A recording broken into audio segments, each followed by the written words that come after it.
you came to hear our great speaker tonight, and not only, so when I said we're launching, I wanted to bring the best of the best. I mean, everybody who's coming is good, but we wanted to start the best of the best because he is not only a great thinker, but a great educator as well, who will bring you in, and we hope you will come in and engage with him. Folks on the Zoom here, I'll be on the Zoom in the back there to try to see your questions as well. So welcome to all of y'all around the world as well, from wherever you're coming from. And it's a pleasure to introduce Rabbi David Kasher, who is the Director of Hadar West, based in Los Angeles. He grew up bouncing back and forth between the Bay Area and Brooklyn, hippies and Hassidim, and he's been trying to synthesize these two worlds ever since. He received rabbinic ordination from the YCT Rabbinical School and a doctorate in legal studies from Berkeley Law. He has served as Senior Jewish Educator at Berkeley Hillel, Director of Education at Kevah, and Associate Rabbi at IKAR in LA. He's the author of ParshaNut, which I hope next time I come to town, I'll bring some copies of that. 54 Journeys into the World of Torah Commentary, and he's the host of the Torah podcast, Best Book Ever, which of course is the Torah, best book ever. Yeah. So with that, his topic tonight is power and politics in the Hebrew Bible. Please join me in welcoming Rabbi David Kasher. Rabbi, please. All right, thank you so much for having me here. It's so nice to be here. Nice to be in Salt Lake City, and you obviously have like an incredibly robust congregation here. So I feel very happy to be here and very welcomed. And I'll, just echo the praise and admiration for the rabbis that have preceded me. I'm number 53 on the list, so we're all in good company. I am a rabbi, but I work for Hadar, as Shmuley just said, and I work for Hadar, and that's a yeshiva, a center of learning based in New York, though I'm their West Coast representative. But before that, I was for 5 years a congregational rabbi. I've been mostly teaching, but I decided I wanted to try that role, and so I was in the congregation for 5 years. And I remember while I was there, it was in LA, and I felt like, especially in LA, and my boss actually was a part of this. There was a big debate among the congregational rabbis in the community, and I think in just sort of the larger Jewish world. And the debate was over politics in the pulpit. Should there be politics in the pulpit? And there were very strong and clear, strident voices on both sides. One, I won't name names, but I know I can think of the rabbis in my mind who were very vociferous about saying, no, there should be no politics in the pulpit. It is, first of all, too divisive. You lose half the congregation when you make a political point. But also, that's not what people come here for. They want to hear about the daily news when they come to synagogue. They want to rest from all that. They're supposed to be, they're looking for some spiritual message, not a political message. And then on the other hand, and here I will name names because I worked for Rabbi Sharon Brous, and she was very clearly on one side of that debate. And her position was, and I think very convincing, the Torah itself is a political document. What do you mean? Like, our story, the Exodus, is a story of revolution against a tyrannical dictator. I mean, what could be a more political beginning to our tradition than that? And so, of course, we speak politics from the pulpit because we're speaking Torah from the pulpit, and the Torah has politics.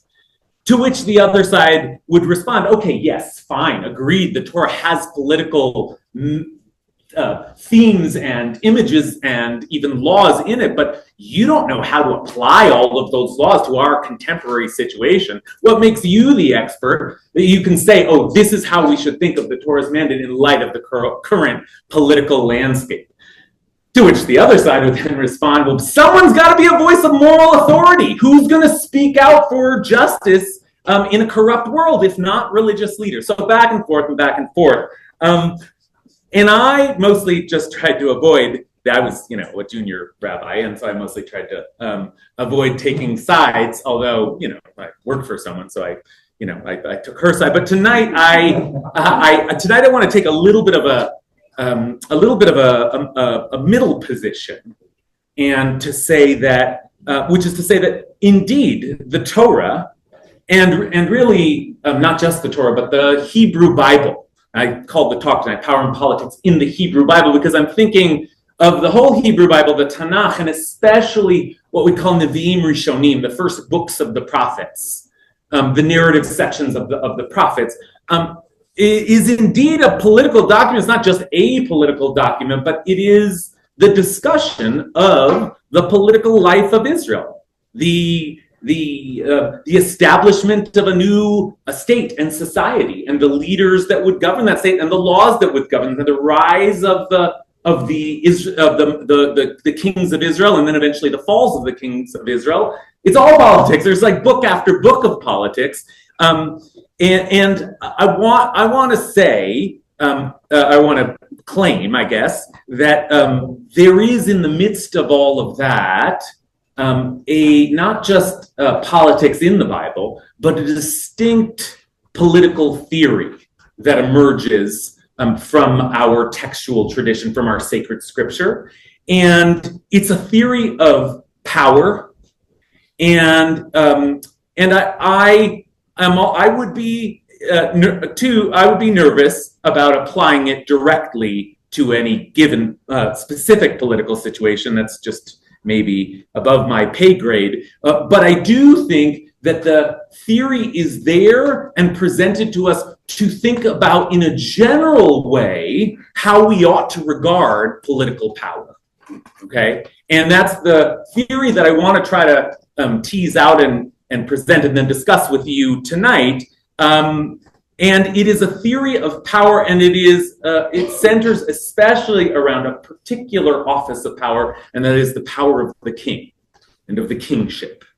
Okay, so that's what we're going to look at, is the theory of the king in the Torah and then in the Hebrew Bible in later books.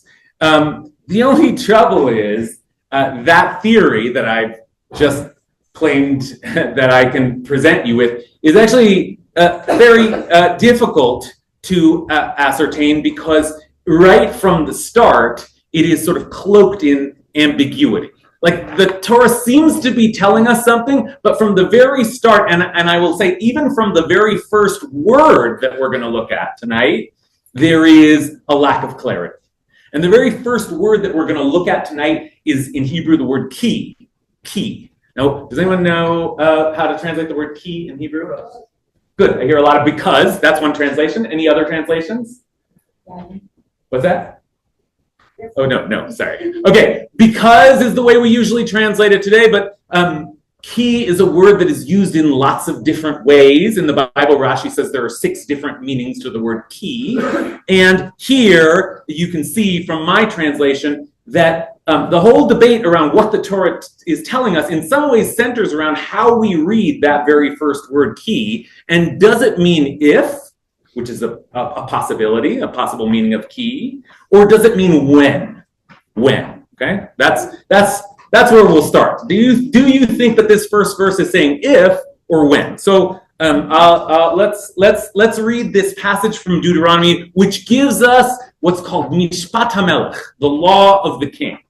Okay, and here's the first sentence: Ki tavo el haaretz, when you have entered the land, or if you have entered the land. Let's read it both ways. If you have entered the land that the Eternal your God has assigned to you, and taken possession of it, and settled it, and you say, I will set a king over me, like all the nations around me, then set a king over yourself, one chosen by the Eternal your God.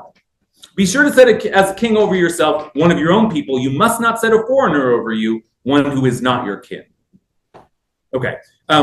Or when you have entered the land that the Eternal your God has assigned to you and taken possession of it and settled in it, and you say, I think I'm missing an and there, and you say, I will set a king over me like all the nations around me, then set a king over yourself, one chosen by the Eternal your God. Okay, what's the difference between reading it as an if or a when? Someone just speak it out for me? What's the difference? Certainty or lack thereof. Certainty or lack thereof. Say more what you mean? Well, if it's when, it's determined that you will enter the land, and if it's a question whether. Good. Okay, there's a presumption that you will enter the land, but here then the determined part is that when you enter the land, you will set up a king. That is what you will do when you enter the land. Okay, it is in fact a mitzvah to appoint a king? It is a commandment in the Torah. Or is the text telling us, if you enter the land and you say, I want a king, well, then you can have a king, and this is what you should do. Okay? And this is what it says you should do. Moreover, he shall not keep many horses or send people back to Egypt to add to his horses. Since the Eternal has warned you, you must not go back that way again. And he shall not have many wives, lest his heart go astray, nor shall he amass silver and gold to excess. When he is seated on his royal throne, he shall have a copy of this Torah written for him on a scroll by the Levitical priests. Let it remain with him, and let him read in it all his life, so that he may learn to fear the Eternal, his God, to observe faithfully every word of this Torah, as well as these laws. Thus he will not act arrogantly towards his fellows, or deviate from the commandments to the right or left, to the end that he and his descendants may reign long in the midst of Israel. So, okay, that's Mishpat HaMelech. That's the law of the king. Now I ask you, what does it sound like to you? Like, do you think that this is you can have it if you want, or do you think that this is a commandment? How would you read, given what we've just heard, how would you read this? Yeah. Well, I'm a little confused because on one hand it says the king would be appointed by the people. On the other hand, it says chosen by God. Yeah, that's right. That's right. It seems to be that there's some initiative that the people have to take. But then it's also true that God has to signal that is, the people have to ask for a king, and then God will somehow, as it turns out it happens to be, God will signal who that king is going to be. So what do you make of that? The fact that the people and God are involved. What does that make you think? That you're supposed to do it or not supposed to do it? Well, it's kind of like, if the person who's chosen is pleasing to God. Yeah, or good. Not, then you have This is an argument for when you come, you have to do this, because God's going to do it for you. God will rush in and say, good, okay, that's who will be your king. So if God's involved, then God seems to want this. Yeah. This is very puzzling because this is in Deuteronomy. This is before they enter the land of Israel. They come out of Egypt under Pharaoh's rule. God has freed them from that. Why would God say or imply that they should have another king? Good. Okay. There's just a general sensibility. Do we like kings in this tradition? The first king we ever met was Pharaoh. Do we want kings? Don't we have a king? Isn't God our king? So like the idea that this would be put into question makes some sense in light of the sort of the larger narrative of the Torah. And you can see, by the way, how this debate plays out. This isn't just me playing around with words. Look at two of our medieval rabbis, our medieval sages, making their interpretations. The first is Maimonides, and this is his Mishnah Torah, his sort of summary of the laws of the Talmud. And he says the following: Israel was commanded to fulfill 3 mitzvot upon entering the land. 1, to choose a king. As Deuteronomy 17:15 states, set a king over yourself. 2, to wipe out the descendants of Amalek, our arch nemesis, as Deuteronomy 25:19 states, erase the memory of Amalek. And 3, to build God's chosen house. As Deuteronomy 12:5 states, seek out God's presence and go there. So as far as Maimonides is concerned, it is a commandment. And it's not just a commandment. It's the first thing you do. You cross over that land. You just imagine them crossing over the Jordan. You step on that ground and someone's got to be a king. Let's get a king. That's the very first thing before you even start fighting. Okay, you have to appoint a king. That's how Maimonides sees it. But another great medieval scholar who is not a legalist, but a commentator on the Torah, and a commentator who's known for his independent spirit, says what he wants. This is the Ibn Ezra, Rabbi Abraham Ibn Ezra. His commentary, he's also often very clipped and sometimes a little obscure, but here he's just clipped and it's one word and it's very clear what he's saying. Som tasim, you shall set a king over yourself. One word he gives us, reshut, optional. You may. So you can see how he reads it. He reads it like, if you want to, you can, but you don't have to. And maybe we would prefer you didn't. Why? What about this text that we've just read on the other side suggests you gave us a kind of a backdrop for thinking about kingship, but what about this text itself has little hints that maybe we don't like this king idea? Is there anything in here that's, yeah? Well, not necessarily that, like, I get the vibe that, like, it's saying that it's bad or something, but it's almost kind of, it's like a grudging inevitability. Almost like if and when it happens, because it's probably going to happen. Kind of, that's the vibe I get. Right. Okay, good.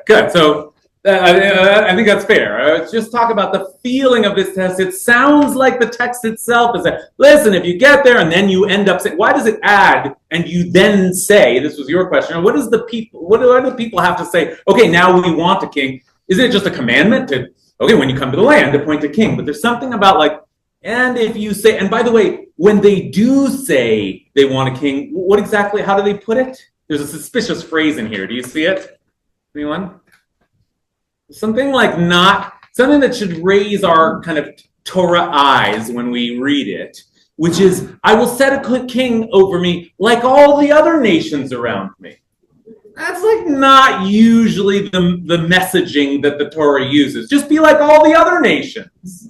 Right? That's the message of this tradition. You go and set up a nation, just be like all the other countries. It actually has some echo in like modern Israel, but in the Bible, it's like, no, separate from all other nations. Okay, so there's that hint as well. What else? Yeah. What reads to me like a warning for us about the corruption that can come from power. That either when or if you're going to have a king, be careful about them assembling wives, be careful about them assembling wealth, and above all, make sure that they're under the Torah, they're following the God's rule, even as a human being. Good, beautiful. And this, in some ways, is the most straightforward explanation of the conditional Ibn Ezra side. Like, maybe we shouldn't do this, which is that the Torah seems to be saying, yeah, you can do it, but if you do it, boy, you better set up a lot of safeguards. I'm really warning you of some bad things that can happen if you have a king. And so do all these things and make sure he reads the Torah. And boy, I hope he doesn't purchase too many horses. I mean, the talk about vibes. The thrust of this text seems to be very nervous about the institute of kingship. Yeah. But don't you also have to put it in the context of the development of the nation, where when they went down into Egypt, they were like a clan of what, 100, 200? Yeah. First it says 70 people. And then they came out with, there's some number in there. Right, 600,000. Okay, so it's like now you've reached the point where you need a king, you need that structure. Good, and that's nice. That might be a way to sort of split the difference, which is to say, look, it's not ideal to invest this kind of power in a human being, but at a certain point, we need leadership. I mean, that might just be the practical solution. Look, I mean, in some ideal world, there would be no leaders at all, but then it would just be a mess. And when we get to a certain size, you will need a king. And so in that inevitability, I like the way you've resolved that there. Okay, take two last thoughts and then we'll... Sure. So I think the claim that it's obligatory in mitzvah is strengthened by the word shall, which appears repeatedly with the word he representing the king. So that it looks like God is assigning lots of obligations to those who choose the king and the way the king serves. Everything prior to that, I think, supports Ibn Ezra, which is optional. Those if and when are conditional words. And it's actually important that you left out the word and, because it isn't always clear in English that the sentence that follows and is under the same constraints as the prior one. So, for example, if you use if, there are two ifs, right? If you enter it and if you say. That's right. So I would support Ibn Ezra there that it's very optional what you do. When it becomes obligatory is if you exercise the option of appointing a king, then the king is under strong mandates, as are you, in terms of how to rule. Good, and you're doing the same careful, word by word reading that we're supposed to do of the Torah, that like you can see our rabbis struggling over what is the precise meaning of key and of every word in here, and how som tasim alecha, place you shall place upon yourself. That sounds like a command, you shall, but is it only if you want to, then you shall? The whole thing, like, it really is, it requires a kind of nuanced reading like you're trying to do, but we're sort of splitting sentences and trying to get to the bottom. One last thought here, yeah. Well, the way I read it is that the king as an appointment seems to be mandatory. But that's a very short part of this. The rest of it goes on at great length to say, hey, you may have a king, but he's constrained by all these rules. Yeah. Almost to the point that I'm thinking this is a requirement to have almost a ceremonial king. Someone who is not absolute in his rulership. Good. Someone who is, I wouldn't say democratic, but certainly not authoritarian. Good. Someone who is ultimately responsible to God and the people, not someone who's an authoritarian who is unbound by any rule. Okay, good. That's very nice, which is to say, look, the concern here is obvious. You named it before. We are worried about investing this much power in a human being. I mean, and we, as you said before, we have Pharaoh as a precedent. They turn themselves into gods. They think like they get drunk on power and they begin enriching themselves. They begin using it for their own purposes and not for the good of the people. The worry is obvious. What is the solution? How do we address this worry? With laws. With laws, with the Torah, with a constitution right at his side, as he, in other words, as John Adams put it, a government of laws and not men. So yes, I like the way you're putting it. It becomes almost, yeah, you can have a king and he can sit there and, oh, I am your regal king, but he actually has to follow the laws of the Torah, which are supreme, which themselves are the representative of God's authority. So maybe that's how we solve the problem. Okay. Now, we are so far doing this work of, as I said to my friend here, very close and nuanced reading of the text. That might be one way to try to determine what is the Torah telling us. But there's another way of trying to figure out how this text is to be understood, which is just by asking, well, what did they do?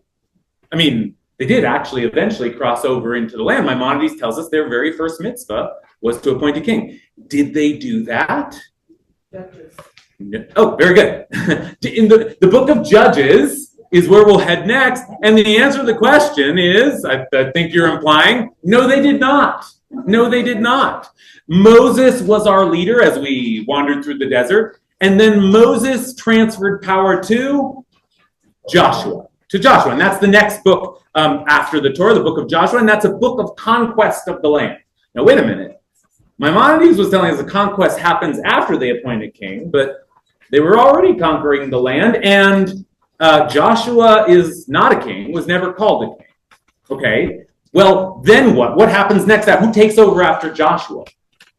Well, it's not so clear at all. And that's where we come to the book of Judges. We come to the book of Judges, which is the account of a roughly 400-year period after the book of Joshua covers about 40 years. The book of Judges covers about 400 years of centuries of life in this new land without a king. No king to be found. In fact, the book of Judges is called Judges because that was the form of leadership that they had for those 400 years. A new title, Judges. Now, a judge can be someone who rules on a case, but in the book of Judges, it's used to mean someone who establishes order, someone who is in charge and is distinctly a judge and not a king. Okay? So let's go take a look at the book of Judges. On the next page. It's a very good book. I really recommend it to you for pure literary value. It is one of the most, the wildest, most sort of rollicking storytelling that the Bible has to offer. But it is also a complete and total horror show. I mean, it is just a chapter after chapter descent into chaos and anarchy. And the book ends in, I won't spoil it for you, but in gruesome acts of violence and idolatry, and eventually a civil war that nearly leads to the extinction of one of the tribes. So they didn't have a king. They didn't have a king for hundreds of years. I guess they didn't want a king. Maybe that's a way to look back at the laws of the Torah, which is you can do it if you want, but they didn't want to.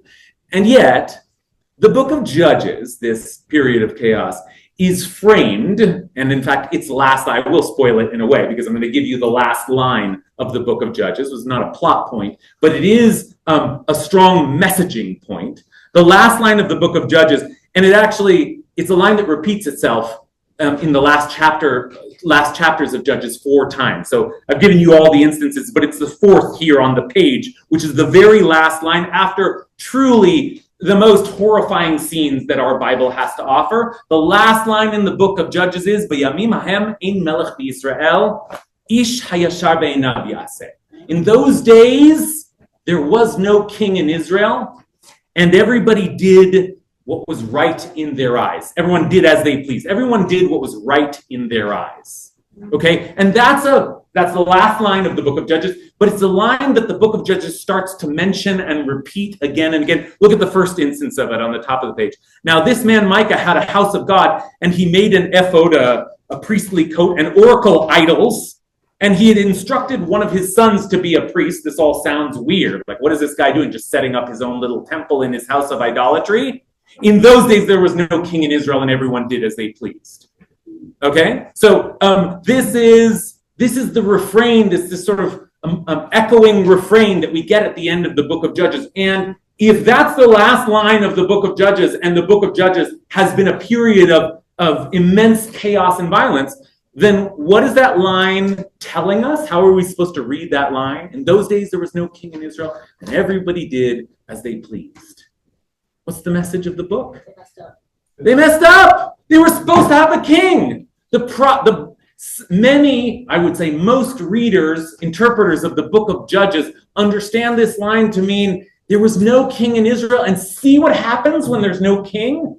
You see you think, oh, we don't need leadership. We'll just govern ourselves. But you see the kind of depravity, the kind of catastrophe that we descend into when we don't have strong leadership. And in that sense, the book of Judges serves as a kind of setup, a kind of teeing up the book that will come after it, the book of Samuel, in which the people finally do ask for a king, and the first king is appointed. Okay, so it seems that the people did not choose a king, but they were wrong not to do so. They should have chosen a king, and we would have avoided hundreds of years of just misery without a king. Now, that's one way to read the book of Judges. However, first of all, in those days, there was no king in Israel, and literally, everyone did what was right in their own eyes. Now, you could read that more positively. Like, in those days, there was no king, and everybody tried their best. That's the way it was. Not necessarily a condemnation, although I just want to offer that. Like, it's a little bit vague, but here's what's not vague. There are some messages in the middle of the book of Judges from some of the judges themselves that they don't want a king. Okay, it isn't just that we are looking at the last line and how it frames the events of the book, but there actually is some very strong messaging in the book that maybe that was an ethos in those days, that there should be no king. And I think the strongest articulation comes from one of the better judges, though he has problems of his own, Gideon or Gidon. Okay, and Gidon is, a mighty warrior, as most of the judges were, and at the end of his life, he, descends into some of his own, frivolous kind of behavior, but he is in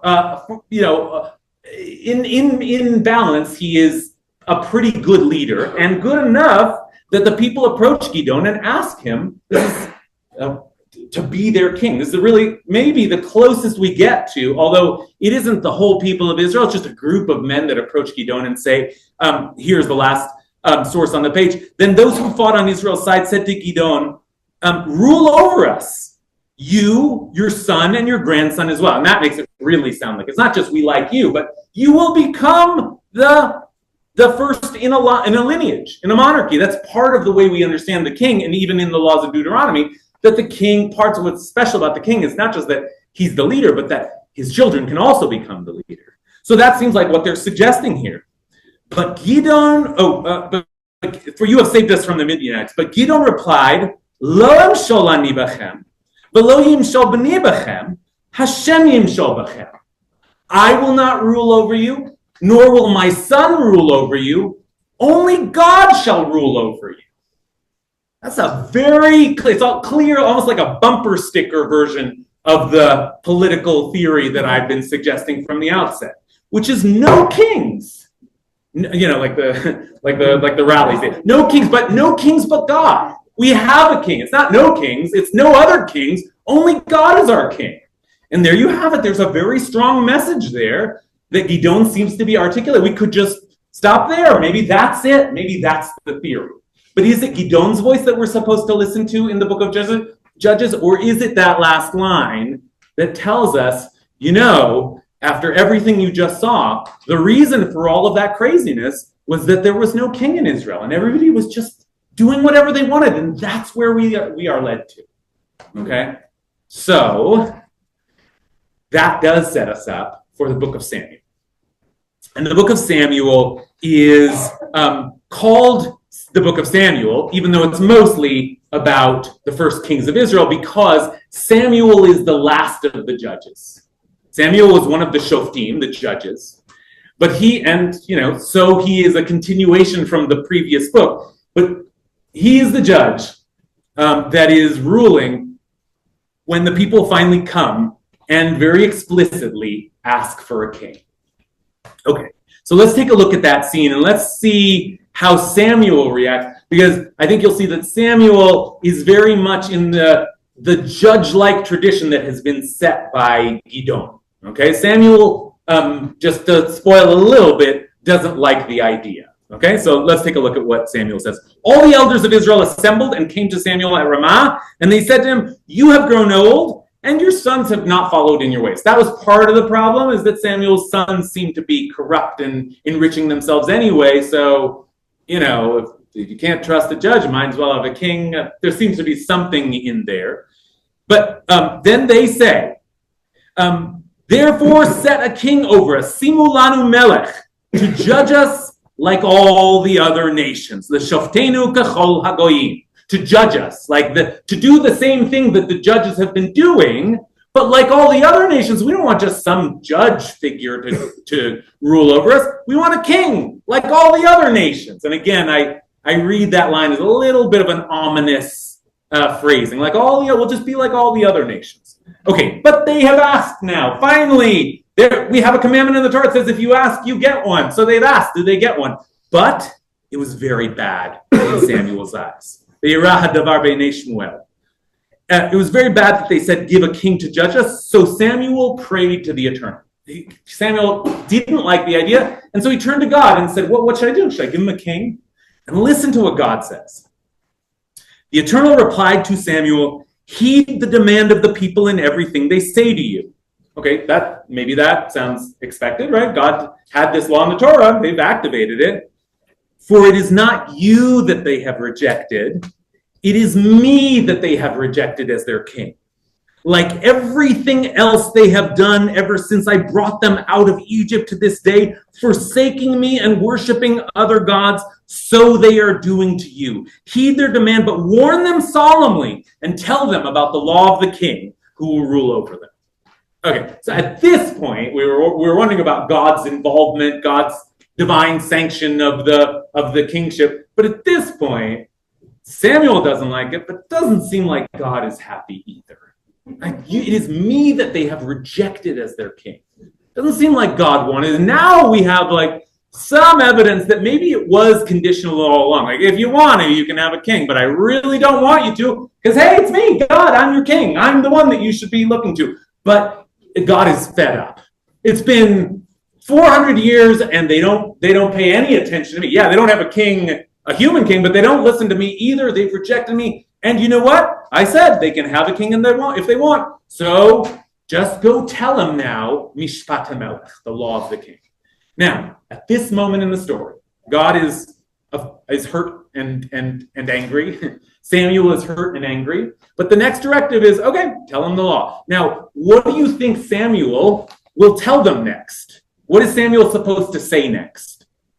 Not look down at your page. Tell me, what is Samuel supposed to say next? No king. No king. No. He's supposed to give them the law of the king. What are you supposed to tell them? Follow the Torah. Don't. What are you not supposed to do if you're a king? Too many wives. No, to have too many wives, not to have too many gold, not too many horses from Israel, and keep a Torah by you all of the days of your life, so that there's a text there. It's in a prior book. It's Mishpat HaMelech, the law of the king. That's the exact phrase here, Mishpat HaMelech. So you would expect that what Samuel would say next is, let me quote to you Deuteronomy 17. But that is not what Samuel does. Okay? So I don't know what to make of this, but Samuel says something very different. Samuel reported all of the words of the Eternal to the people who were asking him for a king. In other words, he told them God is hurt and angry and feels rejected. But he said, this will be the law of the king. Same language, Mishpat HaMelech. This will be the law of the king who will rule over you. He will take your sons and appoint them as his charioteers and horsemen. They will serve as outrunners for his chariots. He will appoint them as his chiefs of thousands and of 50s, and they will have to plow his field, reap his harvest, and make his weapons and the equipment for his chariots. He will take your daughters as perfumers, cooks, and bakers, and, I don't know what else they expect the king will do with those daughters. He will seize your choice fields, vineyards, and olive groves and give them to his courtiers. He will take 1/10 part of your grain and vintage and give it to his eunuchs and courtiers. He will take your male and female slaves, your choice young men and your donkeys, and put them to work for him. He will take 1/10 part of your flocks, and you will become his slaves. You will become his slaves. The day will come when you will cry out because the king whom you yourselves have chosen, and the Eternal will not answer you on that day. You will become his slaves. Now, what about the horses or the wives? I didn't mention anything like that. What is Samuel's message? What is Samuel's law of the king, which I don't know where he's getting it from. Is he just making it up? But what's his message to the people? The king will abuse you. The king will enslave you. You will become the servants, the slaves of the king. And who does that sound like? Well, what story does this remind us of? Of Pharaoh. Of Pharaoh. You want a king? You know what happens when there's a king. We had one back in Egypt. This is what you want? Fine. You can have a king. But if you do, he doesn't mention of the laws that he was supposed to law. Instead, he just says, you are going to become the slaves of the king. Okay, maybe he thought he would frighten them off, but they say the people would not listen to Samuel's warning. No, they said, last page here, we must have a king over us so that we may be like all the other nations. Let our king judge us and go out to our head and fight our battles. When Samuel heard all the people said, he reported to the Eternal, and the Eternal said to Samuel, heed their demands and appoint a king for them. Samuel then said to the men of Israel, all of you go home. Sad day for Samuel, sad day for God. But the people are excited. They're going to have a king, like all the other nations. Okay. Now, Samuel then waits for a message from God, and God does get involved and tells him, okay, you should appoint Saul, Shaul, as the first king. So Saul, is the first king of Israel. How does that go? Very badly. Saul lasts just a couple of years, and then God is furious with Saul, who doesn't follow God's commandments, and Saul is removed from the kingship. Okay? Then comes the second king in Israel, greatest king we've ever had. Our favorite king. Who's our number one favorite king? King David! Such a great king. Those were the best years. That was our glory days. He was the greatest king that we have ever had. It is true that he sent another man out to battle to be killed so that he could take his wife who he'd already slept with because he saw her bathing on the roof. Like, David is not exactly a perfect king. There are problems with David's rule, but you know what? That was the best we ever had. That was as good as it gets. Now, who's the second best king we ever had? Shlomo. Good. That's the right answer. Okay, Shlomo, the second best, the wisest king that we've ever, wisest person in the world.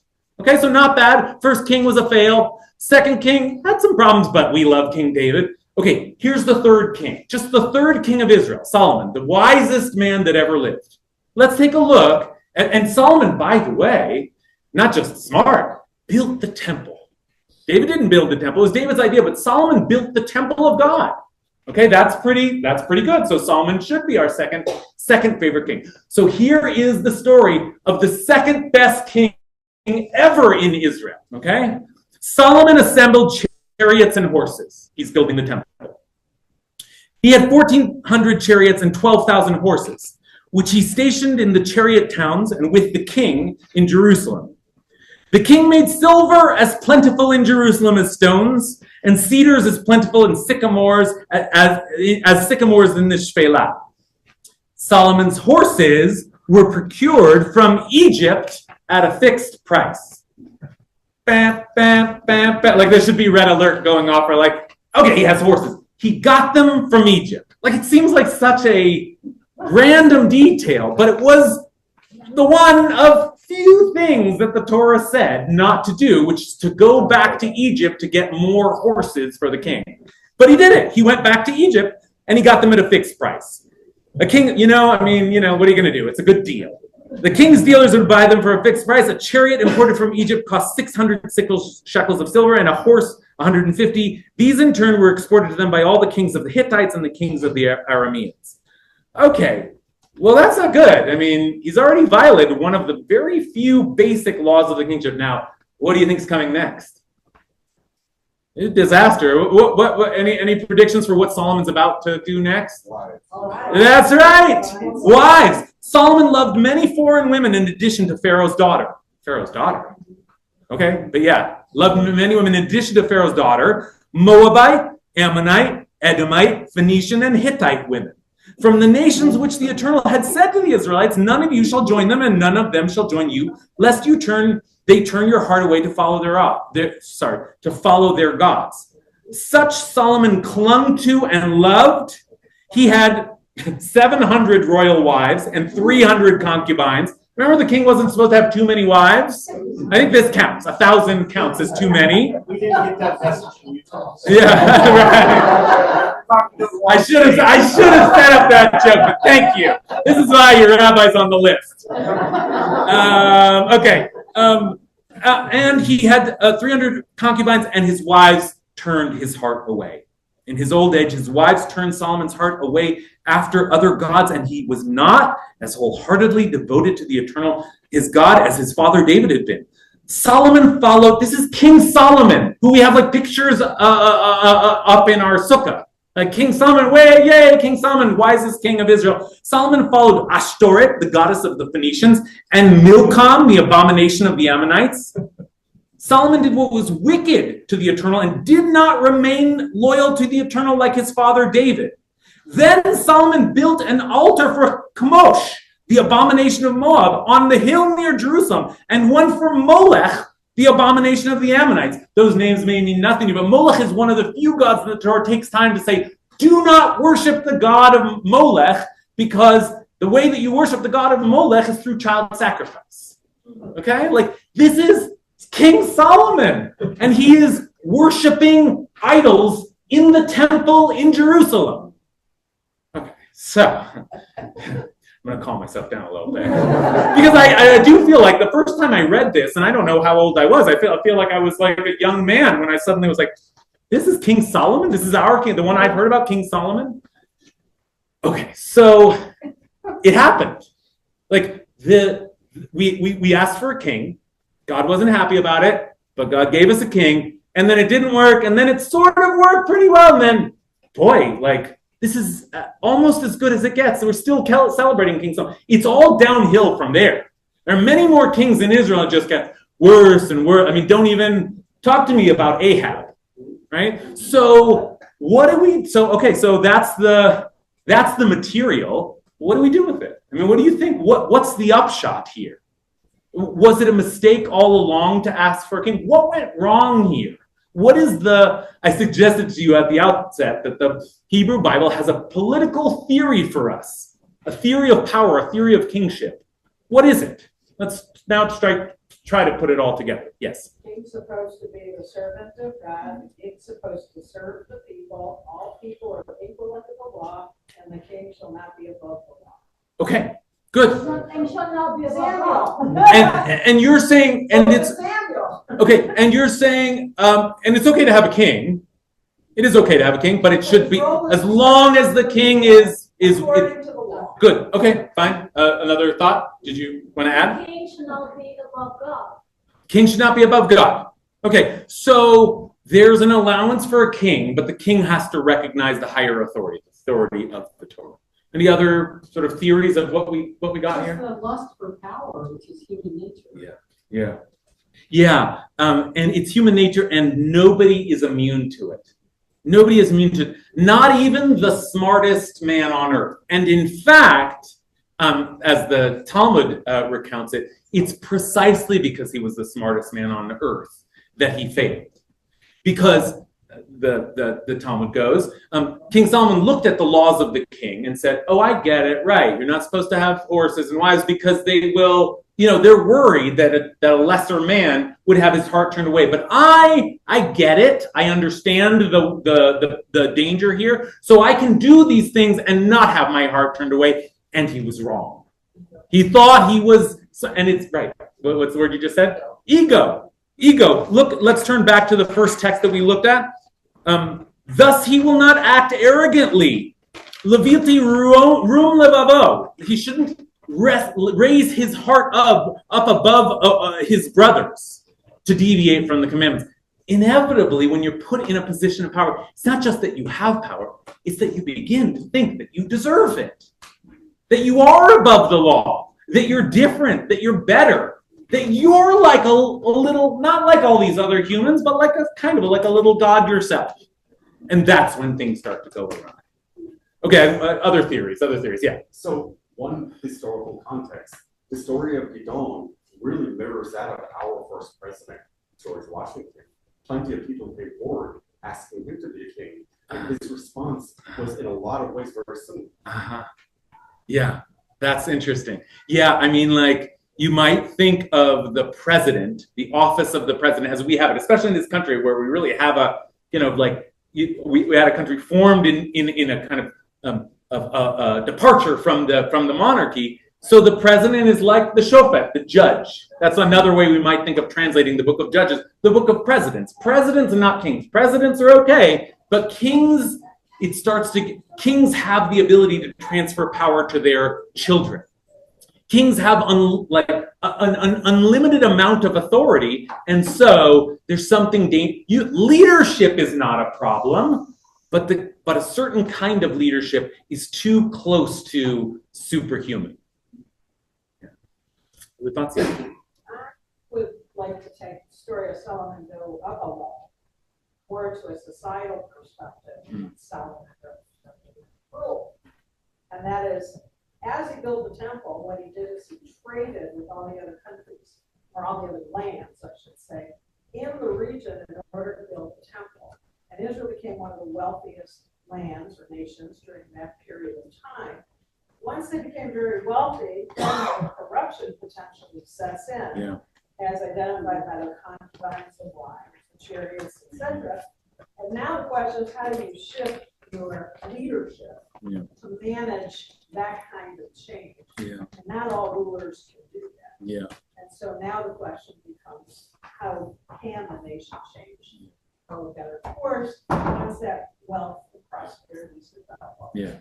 So there's a lot of jumping around in Solomon with a lot of these individual stories, but when you put it in the whole context, it's really a shift in terms of a poor nation that became a wealthy nation. Right. How do we deal with prosperity? Right. And one has to wonder, given the framing you just offered, what it means that at least Maimonides understand, what the actual commandment was to cross over, and then immediately in this state of still having to fight for your survival and being this kind of ragged band of former slaves, they elected a king.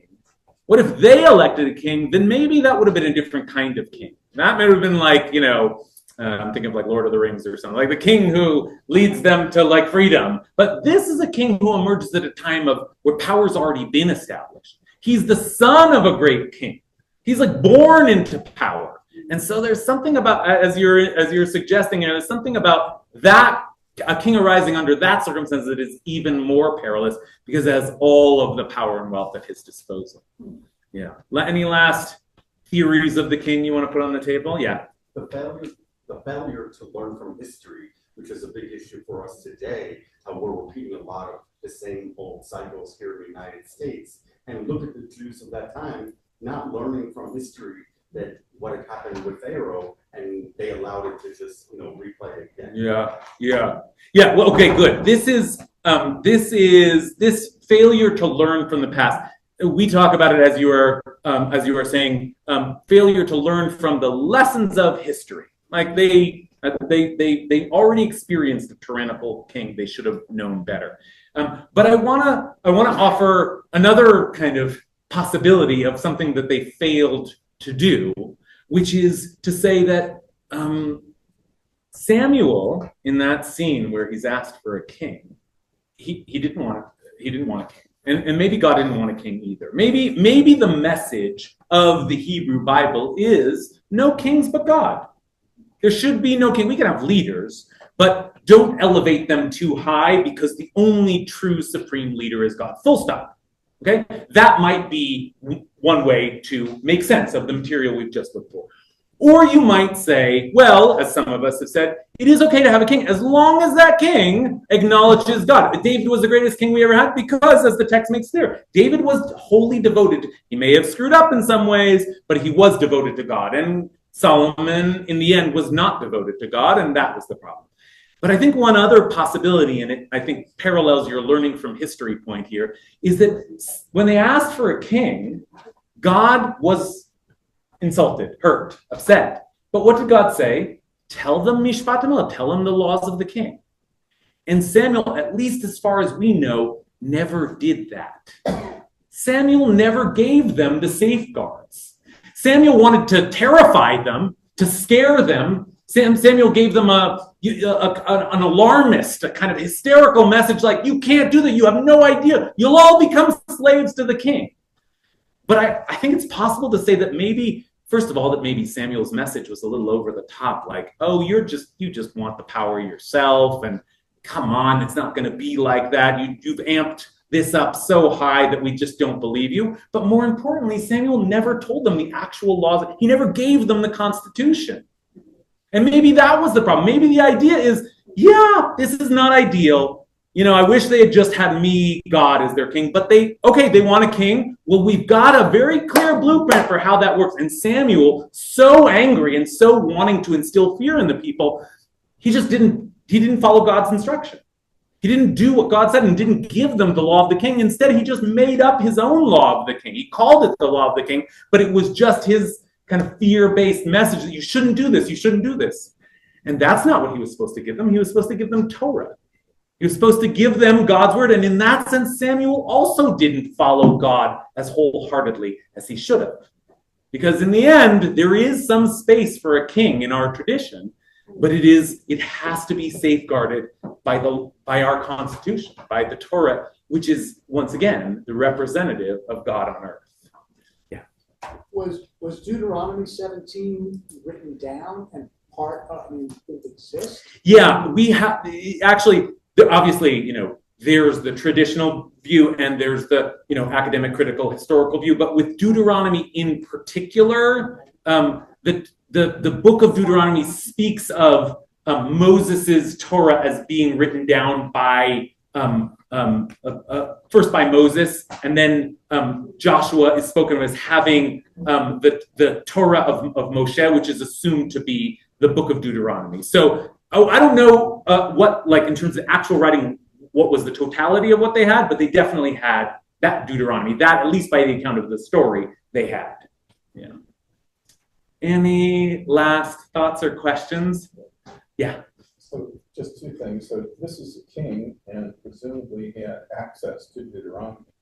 So that's actually kind of interesting that it wasn't delivered to him by a messenger, if you like, but it should have been there. Mm-hmm. These are all undeclared mandates. They're like unfunded mandates. All of those shalls that I mentioned, and it's important to say that you shall not have many wives, you shall not amass silver. You just talked about Solomon who violated those. It isn't at all clear whose task it is to make sure that he does not do that. Mm-hmm. And I think, again, maybe another message is a message about regulation and control. And it's actually just as true for leadership. That is, uncontrolled leadership can look just as bad, and it did for the 400 years that you spoke of. And again, I think that that's a good point. It's a good point. It's not just kings that can ruin our lives. Yeah, exactly right. And I think the other error, perhaps, is to leap to the counterfactual that it was bad with judges, therefore it will be good with kings. I think another way to read this is it's trouble all the time when people have power and power corrupts. Yeah, good. Yeah, but that surely is one of the messages that the Torah is offering us quite clearly. Power corrupts. Yeah, And therefore, it could be guidance to adopt a system where there's a separation of powers, executive, legislative, judicial. What could possibly go wrong in that? Well, okay, good, and good. Yeah, the Jewish version of that is the prophetic, and then the monarch voice, and those powers are supposed to check each other, but that also didn't always work so well. That, in some ways, I'm at the end of my hour, and that I want to build on what you just offered by saying, the reason that I am thinking about these texts, the reason that I chose this topic tonight, is indeed because I think it applies to the world around us. I do think that our tradition, our Bible, is telling us clearly to be deeply, deeply suspicious of human power. Always.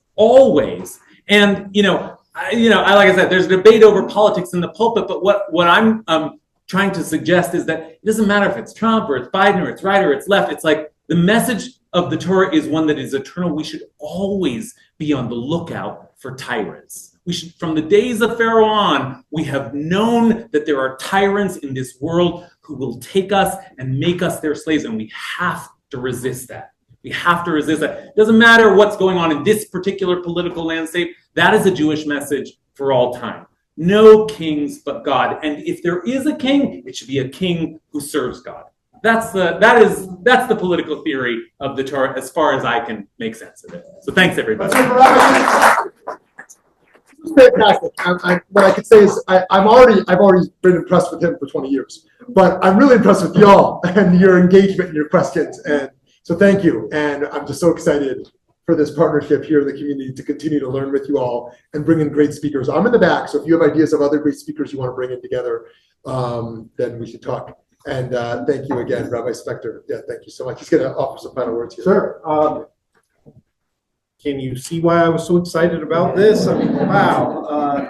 Thank you. Rabbi Shmuel Yanklowitz was texting me during this saying, like, this is the best group. These people are so engaged. I was like, yeah, they're all right. I've just never seen them this engaged. they're not like this when I teach. So what gives? I didn't know you guys had it in you. Just kidding. So this was incredible, and like I said, people, I think if you want to move your flight, we will stay here longer. So clearly, I don't think I need to ask. It's like everybody who's here at the beginning is still here. How much you enjoyed this, and so I want you to mark on your calendar February 17th, because Rabbi Yanklowitz is going to be back here with Alan Morenis, who is another Jewish leader. I don't think a rabbi, but he is a Jewish teacher, and who, again, I have admired and studied very much. He is the leader of the Musar movement here in the United States, and the Musar Institute. In case you don't know what that is, look it up. And actually, if you get as the CCAR presses Musar Torah Commentary, you will find I wrote a chapter in that. So Musar is teachings on Jewish ethics and values and how we find balance in those. And he has written books like Everyday Holiness and things like this. One of the biggest names in Jewish values and learning in the entire country. He's going to be here with Rabbi Yanklowitz again on February 17th. And again, every rabbi and synagogue in this country is going to be envious of us. That we have some Zooms in the meantime. And we do have Zooms in the meantime. So if you go onto the Valley Beit Midrash website, right, you can find something Zooms, and as a synagogue that has partnered with them this year, we have access, like they have incredible speakers like Rabbi Kasher and Almaris, like regularly, and we actually hosted 2 Zoom events in this past month that were midday, and so not everybody could attend, but they were recorded, and with a lot of the top speakers in our country and Jewish thinkers in our country. These are recorded, and as a synagogue partner of Valley Beit Midrash, we get access to those as well. Was Rabbi booked on one of your people? Just had her on Monday So night. she Yeah, had her on Monday Saturday. night talking about her new book, Heart of a Stranger. As I was telling Rabbi Yankowitz, You can see my interview with her. We just put up the interview we did. Yeah, a lot of people say that she is among the most inspiring rabbis in the world. I call her just another female Korean rabbi, American rabbi. No, she is unbelievable. Yeah, exactly. She is unbelievable, and her book, Heart of a Stranger: An Unlikely Rabbi's Story of Faith, Identity, and Belonging, it just became like #1 Jewish book in the country. So you can watch that interview, and again, more learning sessions through the Valley Beit Midrash. Thank you again, everybody, for being here. I will see you all February 17th.